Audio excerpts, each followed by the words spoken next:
अब हमारा अगला सवाल है SN1 तथा SN2।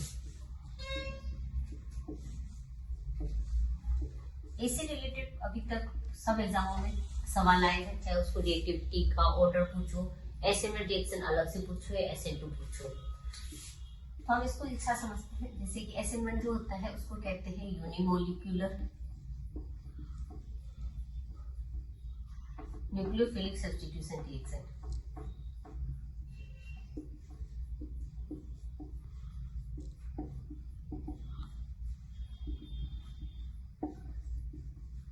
क्योंकि SN2 होता है बाइमोलिक्यूलर न्यूक्लियोफिलिक सब्स्टिट्यूशन रिएक्शन।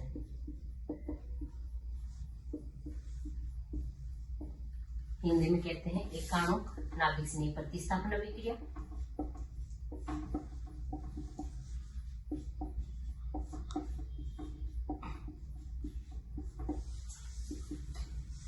जो भी बाइमोलिक्यूलर को कहते हैं द्विअणुक नाभिक स्नेह प्रतिस्थापन अभिक्रिया।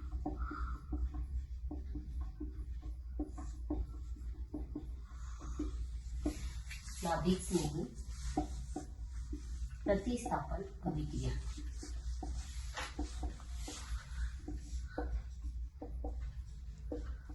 SN1 तथा SN2 को समझाने से पहले हम दो रिएक्शंस की बात करते हैं कि अगर एल्कीन हैलाइड की रिएक्शन,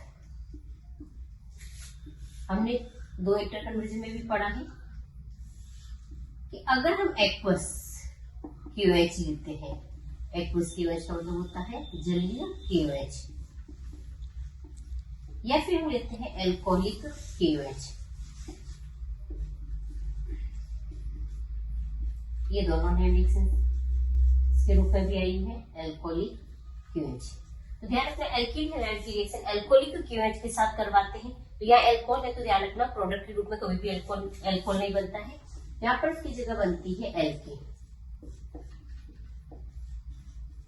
ठीक है, तो जहाँ एल्कोहल दिख रहा है वहां उत्पाद के रूप में कभी भी एल्कोहल नहीं बनती, क्या बनती है? एल्कीन बनती है। ये जो अभिक्रिया है ये कहलाती है विलोपन अभिक्रिया। और अगर आपसे पूछिए सेटजेट नियम क्या होता है, तभी हमें इससे बात करनी है। सेटजेट नियम आएगा तब भी इसी की बात होगी, या फिर विलोपन अभिक्रिया के रूप में। जबकि जलीय KOH लेते हैं तो ध्यान रखना एल्कीन हैलाइड क्या बनाता है? एल्कोहल बनाता है। ये अभिक्रिया जो है ये अभिक्रिया कहलाती है नाभिक स्नेह प्रतिस्थापन अभिक्रिया। ये हैलोजन OH के साथ प्रतिस्थापित हो जाता है। तो अभी हम पढ़ रहे हैं नाभिक स्नेह प्रतिस्थापन अभिक्रिया। तो ये ऊपर वाली अभिक्रिया काम में आएगी। RX की अभिक्रिया किसके साथ करवाई हमने? जलीय KOH के साथ में। तो जब जलीय KOH लिया तो हमारे पास यहाँ क्या बन गया? एल्कोहल बन गया। अब इसमें ध्यान रखना है कि यहाँ पर एल्किल ग्रुप चेंज होने पर हमारी रिएक्शंस बदल जाएगी। तो अब हम इस रिएक्शंस को दो पार्ट में पढ़ेंगे, SN1 तथा SN2। हम डिफरेंस के रूप में भी पढ़ेंगे और इसमें मैकेनिज्म के साथ भी पढ़ेंगे। अगर यहाँ पर हमने एल्किल समूह 3 डिग्री ले लिया तो हमारे क्या हो जाएगी? हमें कौन सी रिएक्शन करवानी है? SN1 करवानी है। अगर यहाँ पर हमने एल्किल समूह प्राथमिक ले लिया तो हमें कौन सी रिएक्शन करवानी है? SN2 रिएक्शन करवानी है। तो SN2 में तो जो रिएक्टिविटी का ऑर्डर हो जाएगा 1 डिग्री एल्किल हैलाइड की सबसे ज्यादा होगी, उसके बाद क्या हो जाएगी 2 डिग्री एल्किल हैलाइड, और उसके बाद क्या हो जाएगा 3 डिग्री एल्किल हैलाइड। हमें एग्जाम्पल भी दिए हुए होंगे, उसमें हमें पूछेगा कि ये मैकेनिज्म किसकी होगी, तो हमें इसके द्वारा ही पहचानना है प्राइमरी, सेकेंडरी या टर्सरी। तो SN1 में क्या हो जाएगा 3 डिग्री एल्किल हैलाइड सबसे ज्यादा रिएक्टिविटी होगी, फिर हो जाएगी 2 डिग्री एल्किल हैलाइड की, और फिर किसकी हो जाएगी? प्राइमरी एल्किल हैलाइड की। आगे हम कुछ क्वेश्चंस करेंगे, उसमें अपने को पहचानना है। तो अब यहाँ पर जब हम मैकेनिज्म की बात करेंगे तो अब मैकेनिज्म करने के लिए देखो,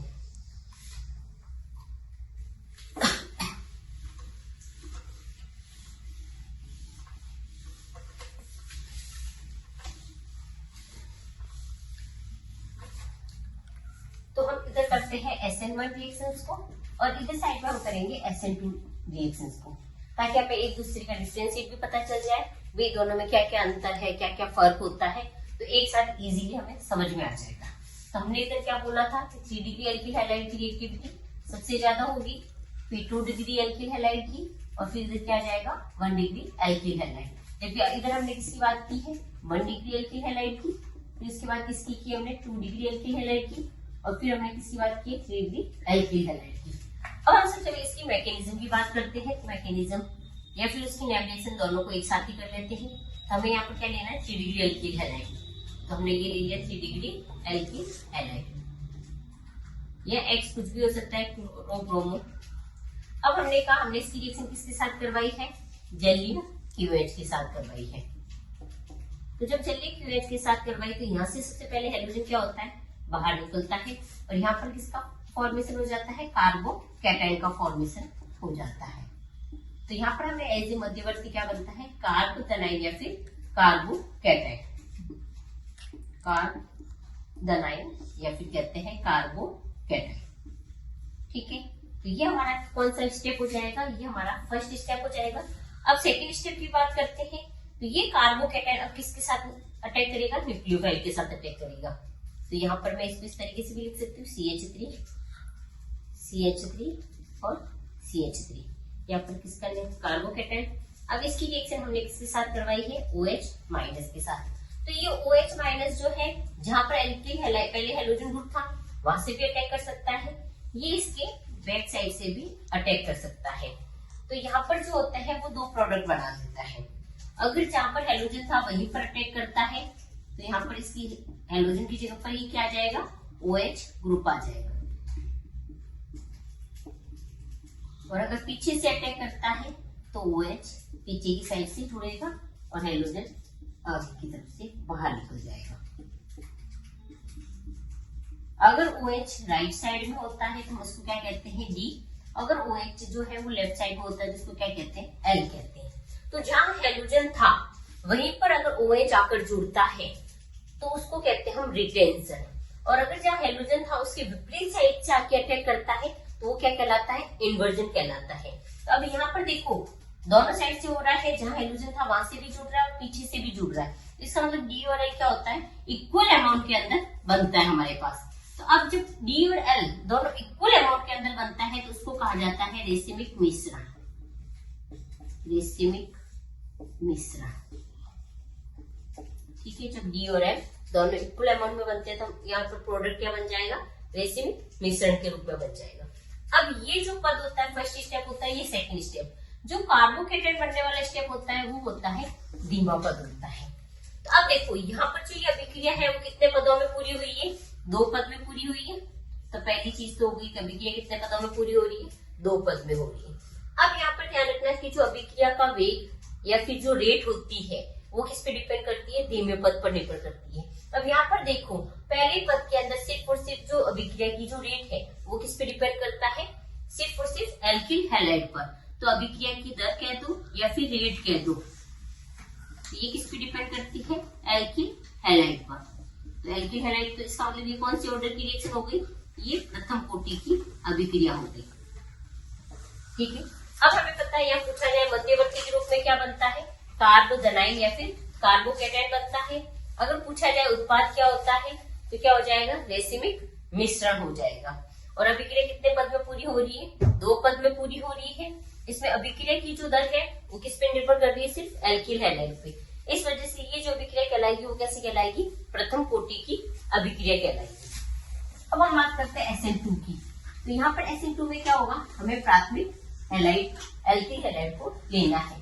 इसकी रिएक्शन इन्होंने जलीय क्यूएच के साथ करवाई।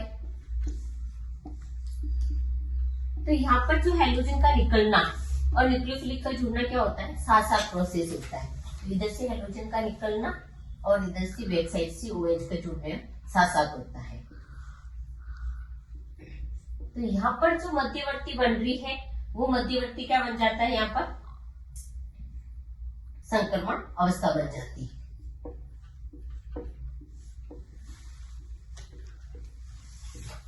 तो ये अस्थायी अवस्था होती है। तो यहाँ से हाइड्रोजन क्या हो जाएगा बाहर निकल जाएगा और नाभिक से जो है हाइड्रोजन के विपरीत साइड आके जुड़ जाएगा। तो OH का जुड़ जाएगा इसके विपरीत साइड से जुड़ जाएगा। तो जहाँ हेलोजन था उसकी जगह पर नहीं रुक के उसके विपरीत साइड से जुड़ा, तो इसको क्या कहते हैं, इन्वर्जन, या फिर क्या कह देंगे, प्रतिपन्न अभिक्रिया। ठीक है, अब देखो ये जो अभिक्रिया हुई है वो किसमें हुई है, एक ही पद में हुई, तो इसका मतलब हम कह देंगे कि ये जो अभिक्रिया है वो कितने पद में कंप्लीट होती है, एक ही पद में कंप्लीट होती है। अब यहाँ पर जो अभिक्रिया की जो कोटि है वो देखो, इसमें देखो एल्किल हैलाइड भी यूज आ रहा है और न्यूक्लियोफाइल भी यूज आ रहा है, तो इसका मतलब जो दर है या रेट है वो एल्किल हैलाइड पे भी डिपेंड करता है और न्यूक्लियोफाइल पे भी डिपेंड करता है। तो यहाँ पर क्या हो गया, अभिक्रिया की कोटि कितनी हो जाएगी, 2 हो जाएगी। अभिक्रिया की कोटि कितनी हो जाएगी, 2 हो जाएगी। तो देखो दोनों में डिफरेंस की बात करें तो ये अभिक्रिया 2 पदों में होती है, जबकि ये वाली अभिक्रिया जो है वो कितने पद में होती है, 1 पद में होती है। यहाँ पर जो अभिक्रिया की कोटि है वो सिर्फ एल्किल हैलाइड पर निर्भर करने की वजह से कितनी होती है, प्रथम कोटि की अभिक्रिया होती है, जबकि इसमें जो होता है ये एल्किल हैलाइड और न्यूक्लियोफाइल दोनों पर डिपेंड करता है। इस वजह से इसकी कोटि कितनी हो जाएगी, 2 हो जाएगी। इसके अंदर जो मध्यवर्ती है उसके ग्रुप में किसका फॉर्मेशन होता है, कार्बोकैटायन या कार्बोनाइन का, जबकि इसके अंदर एक ट्रांजिशन स्टेट बनती है।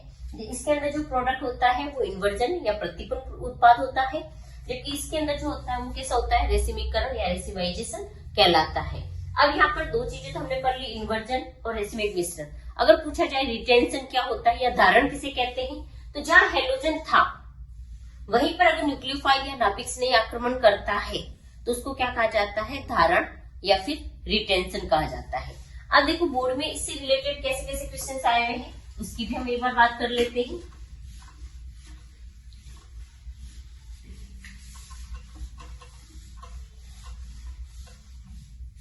देखो पहला एग्जांपल दिया हुआ है ये CH3Br प्लस OH माइनस, और दूसरा आपको दे दिया CH3CBr CH3 plus OH minus. अब आपको यहाँ पर पूछा गया है कि इन दोनों में बताओ नाभिक स्नेह का कौन सा प्रकार है और इसकी क्रिया विधि में अपने को 2 अंतर बताना है। अब यहाँ पर देखो ये वाला एल्किल हैलाइड कैसा है, प्राथमिक एल्किल हैलाइड है प्राइमरी, जबकि ये वाला कैसा है 3 डिग्री। हमने क्या कहा 3 डिग्री सबसे ज्यादा रिएक्टिविटी किसके लिए दिखाता है, SN1 के लिए, तो ये वाली जो रिएक्शन है वो कैसे हो जाएगी, SN1। ये वाला कैसा है प्राइमरी एल्किल हैलाइड, और हमने रिएक्टिविटी में भी पढ़ा था कि SN2 के लिए क्या होता है, प्राइमरी सबसे ज्यादा स्टेबल, तो ये वाली अभिक्रिया कैसे हो जाएगी, SN2 हो जाएगी। अब इसमें अंतर हमने 3-4 अंतर की बात की है, आप कोई भी 2 अंतर लिख सकते हो। ठीक है, अब इसके बाद अगला सवाल देखो बोर्ड में कैसे आया हुआ है। आपको एग्जाम्पल दिए हुए हैं जैसे CH3X CH2X, फिर हो जाएगा CH3CHX CH3, फिर यहाँ आ जाएगा CH3CX CH3CH3। अब आपको यहाँ पर ये एग्जांपल देखिए, सपोज करो आपको SN1 भी पूछ सकता है रिएक्टिविटी का ऑर्डर और SN2 भी पूछ सकता है, तो हम सबसे पहले SN1 को लेके करेंगे और फिर हम SN2 को लेके भी इसकी बताएंगे।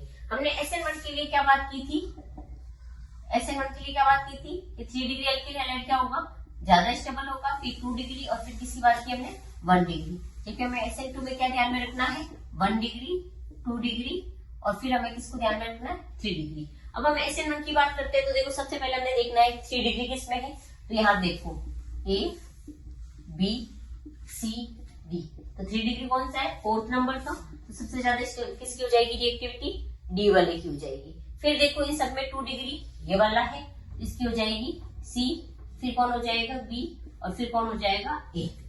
SN1 का ऑपोजिट क्या होता है, SN2 होता है, तो प्राइमरी पहले आएगा A B C और ये हो जाएगा D। तो किसी से भी रिलेटेड कोई भी एग्जांपल देखिए आपको SN1 की रिएक्टिविटी का ऑर्डर पूछ सकता है, आपको SN2 का पूछ सकते हैं, तो यहाँ पर ये हमारा हो जाता है SN1 और SN2 रिएक्शंस के बारे में। अब अगला क्वेश्चन होता है वो कहलाता है सेडजेक नियम क्या है, और उन्होंने एक एग्जांपल देके पूछा है कि इसका आपको बताना है। तो SN1 जो है सेडजेक नियम के बारे में पूछा है और एग्जांपल पूछा है 2-ब्रोमो पेंटेन को लेके अपने को इसको समझाना है, 2-ब्रोमो पेंटेन। ठीक है, पहले तो अपने को क्या बताना है, सेडजेक नियम क्या होता है, और फिर हमें एक एग्जांपल लेके पूछा है कि आपको इससे रिलेटेड आपको सेटजेट नियम में बताना है कि इसकी विलोपन अभिक्रिया को बताना है। तभी हमने SN1 पढ़ा था, तभी हमने बात की थी कि अगर एल्किल हैलाइड की रिएक्शन जलीय QH के साथ करवाते हैं तो हमें क्या करवानी है, SN1 या फिर SN2 करवानी है और एल्कोहल बनेगा। और अगर इसकी जगह पर एल्कोहलिक KOH आ जाता है तो हमें क्या करवानी है, विलोपन अभिक्रिया करवानी है। ठीक है, और विलोपन अभिक्रिया में हमें क्या बनाना है, एल्कीन बनानी है। तो सेटजेट नियम कहते हैं कि जब भी, जैसे सपोज करो ये हमारा हैलाइड, तो सेटजेट नियम क्या कहता है कि जहाँ एल्किल हैलाइड, ये वाला कार्बन अल्फा होगा, ये वाला कार्बन कैसे हो जाएगा, बीटा कार्बन हो जाएगा। तो बीटा कार्बन का हाइड्रोजन और हेलोजन ग्रुप जो है वो बाहर निकल जाता है। तो ये अभिक्रिया क्या कहलाएगी, वी हाइड्रोहेलोजनीकरण। अगर आपसे पूछा जाए वी हाइड्रोहेलोजनीकरण क्या है, तब भी आपको यही बात करनी है, एक्वस QH के साथ अभिक्रिया करवानी है। तो जब भी वी हाइड्रोहेलोजनीकरण का मतलब होता है एक हाइड्रोजन और हेलोजन क्या हो जाता है, यहाँ से बाहर निकलता है। तो इसका अल्फा के पास ये हाइड्रोजन है, तो यहाँ से ये हाइड्रोजन और ये Br क्या हो जाएगा, बाहर निकल जाएगा और यहाँ पर हमारी क्या बन जाएगी, एल्कीन बन जाएगी। ठीक है, अब यहाँ पर जो एल्कीन बनती है, अगर इस एल्कीन के पास जितने ज्यादा प्रतिस्थापी ग्रुप होंगे वह उत्पाद क्या होगा, उतना ही अधिक स्थायी होगा। ठीक है, तो यहाँ पर एल्कीन है, अगर सपोज करो मैंने इस तरीके से जोड़ दिया होता CH, जैसे ये लो H और यहाँ पर हो जाएगा CH3। फिर अगला एग्जांपल है, जैसे ये लिख दिया मैंने CH, double bond CH3 CH3, यह हो जाएगा H और H। फिर C double bond C CH3 CH3 CH3H। तो जैसे जैसे प्रतिस्थापी समूह बढ़ते जाएंगे, यहाँ पर कोई प्रतिस्थापी समूह नहीं है, लेकिन यहाँ पर एक प्रतिस्थापी समूह जुड़ गए। यहाँ पर प्रतिस्थापी समूह कितने जुड़ गए, 2 प्रतिस्थापी समूह जुड़ गए। यहाँ पर कितने प्रतिस्थापी जुड़ गए, 3 प्रतिस्थापी समूह जुड़ गए। तो जैसे जैसे प्रतिस्थापी या सब्स्टिट्यूएंट जुड़ते जाएंगे उसकी स्टेबिलिटी क्या होगी, उतनी ही ज्यादा इंक्रीज होती जाएगी। ये हमारा किसमें कही गई है, सेटजेट नियम ने, कि अगर अपन कोई भी एल्किल हैलाइड है उसका वी हाइड्रोहेलोजनीकरण करवा दिया जाता है तो उससे जो एल्कीन बनती है, उस एल्कीन में जितने ज्यादा सब्स्टिट्यूएंट जुड़े हुए होंगे वो उतना ही ज्यादा क्या होंगे, स्टेबल होंगे। अब इन्होंने एग्जांपल दिया है 2-ब्रोमोपेंटेन से रिलेटेड, हमें सेटजेट नियम को बताना है। तो 2-ब्रोमोपेंटेन, देखो पेंटेन का मतलब होता है 5 कार्बन, ये लो 5 कार्बन, और 2 पे क्या जुड़ा हुआ है, Br जुड़ा हुआ है।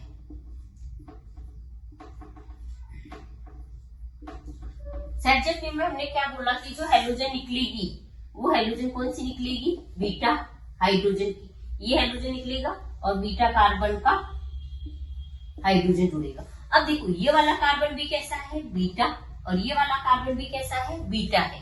तो मैं एक बार इस बीटा हाइड्रोजन की हाइड्रोजन को बाहर निकालूंगी और एक बार इसको निकालूंगी। तो अब देखो पहले में हम इसकी बात करते हैं, CH3 CH2 CH double bond CH CH3। ठीक है, तो यहाँ से Br और इसकी H बाहर निकल गई। ठीक है, दूसरी बार हमने क्या निकाली, इसकी Br और इस बीटा हाइड्रोजन की H निकाली। तो CH3 CH2 CH2 CH double bond CH2। अब अपने को इसमें बताना है कि कौन सा प्रोडक्ट ज्यादा स्थायी होगा। तो अब देखो हमें एल्कीन को साथ, ये वाली एल्कीन है और यहाँ पर भी ये वाली एल्कीन है। तब हमें यहाँ पर क्या देखना है, प्रतिस्थापी या सब्स्टिट्यूएंट ग्रुप। तो इधर देखो एक, और यहाँ पर कितने सब्स्टिट्यूएंट हो गए, 2 सब्स्टिट्यूएंट। इस एल्कीन के पास कितना है, एक ही सब्स्टिट्यूएंट है। तो इसका मतलब ये जो प्रोडक्ट है वो कैसा हो जाएगा, स्टेबल या मेजर प्रोडक्ट बनेगा। तो ये किस नियम से डिसाइड हुआ, हमारे पास सेटजेट नियम के अकॉर्डिंग डिसाइड हुआ। तो सेटजेट नियम क्या हो जाएगा कि एल्कोहलिक QH की प्रेजेंस में जो हेलोजन है वो बीटा कार्बन को विलोपित करते हैं और हमारे पास एल्कीन बनती। अब हमारा अगला सवाल होगा कि एल्किल हैलाइड के कुछ यूजेस है, उसमें से कई बार क्वेश्चन पूछा जाता है। सपोज फॉर DDT है, वो CFC क्लोरोफ्लोरोकार्बन से रिलेटेड पूछ सकता है या फिर क्लोरोफॉर्म से रिलेटेड। हम इनके बारे में भी एक बार पढ़ लेते हैं। सबसे पहले कि DDT जो है उस DDT का नाम क्या होता है, तो इसका नाम क्या हो जाएगा, पैरा डाइक्लोरो डाइफेनिल ट्राइक्लोरोएथेन। तो अब इसकी स्ट्रक्चर्स बनाना सीख जाते हैं। स्ट्रक्चर जो होती है वो क्लोरल से बनती है, CH2। इसकी रिएक्शन इन्होंने एरिल हैलाइड के साथ करवाई।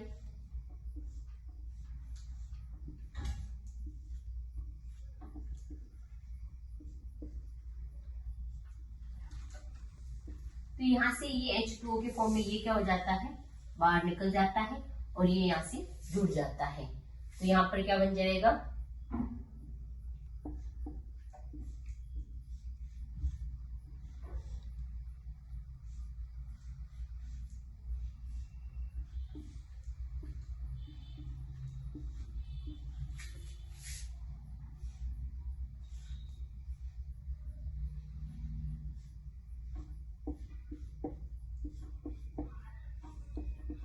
ये हमारी क्या बन जाएगा, DDT। ठीक है, DDT का पूरा नाम क्या हो जाएगा, पैरा पैरा डाइक्लोरो डाइफेनिल ट्राइक्लोरोएथेन। ठीक है, अब अगला सवाल है हमारा CFC, उसके अगला है हमारा क्लोरोफॉर्म। जो ये क्लोरोफॉर्म है इसके बारे में ध्यान रखना कि जो क्लोरोफॉर्म है उसको डार्क बोतल के अंदर रखा जाता है, जो कलर्ड बोतल होती है उसके अंदर रखा जाता है। अगर पूछा जाए कि इनको रंगीन बोतलों में क्यों रखा जाता है, तो इसका जवाब हो जाएगा कि जो क्लोरोफॉर्म है वो ऑक्सीजन की प्रेजेंस में रिएक्शंस करके क्या करता है, फॉस्जीन बना देता है। जो ये फॉस्जीन होती है, फॉस्जीन कैसी होती है, जहरीली गैस होती है। ये जहरीली गैस नहीं बने इसके लिए इन्होंने क्या किया है, इसको कलर्ड बोतलों में रखा जाता है। पूछ लिया जाए कि क्लोरोफॉर्म को कलर्ड या रंगीन बोतलों में क्यों रखा जाता है, तो लिख देना कि वो ऑक्सीजन से रिएक्शंस नहीं करे, क्योंकि क्लोरोफॉर्म अगर ऑक्सीजन के साथ रिएक्शन करेगा तो फॉस्जीन और HCl बनाएगा। जो फॉस्जीन है वो जो होती है वो कैसी होती है, जहरीली गैस होती है। अब आता है क्लोरोफ्लोरोकार्बन। अपने को पता है जो रेफ्रिजरेटर वगैरह होता है इसके अंदर यूज किया जाता है। तो इसका जो फॉर्मूला होता है वो होता है फेरेन XYZ। फेरेन XYZ। X का मतलब होता है कि कार्बन से एक माइनस कर देना, Y का मतलब हो जाता है हाइड्रोजन में एक जोड़ देना, और Z का मतलब है नंबर ऑफ फ्लोरीन। आपको पूछा जाए कोई भी फॉर्मूला देखिए कि फेरेन का सूत्र लिखो, तो फेरेन XYZ। तो इसमें X का मान क्या करोगे, C-1, कार्बन से एक, नंबर ऑफ कार्बन जो भी है उसमें से एक माइनस कर देना, Y हाइड्रोजन में एक प्लस कर देना, और Z का मतलब हो जाएगा फ्लोरीन।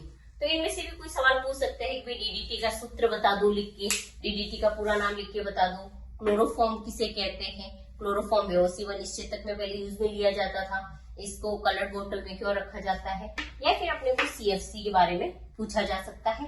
तो ये चैप्टर हमारा यही एंड होता है। जो मेन क्वेश्चन थे हमने उनको पढ़ा है, ऐसे तो चैप्टर बहुत बड़ा होता है। तब आप नेक्स्ट वीडियो में हम नेक्स्ट चैप्टर के लिए पढ़ेंगे। Thank you.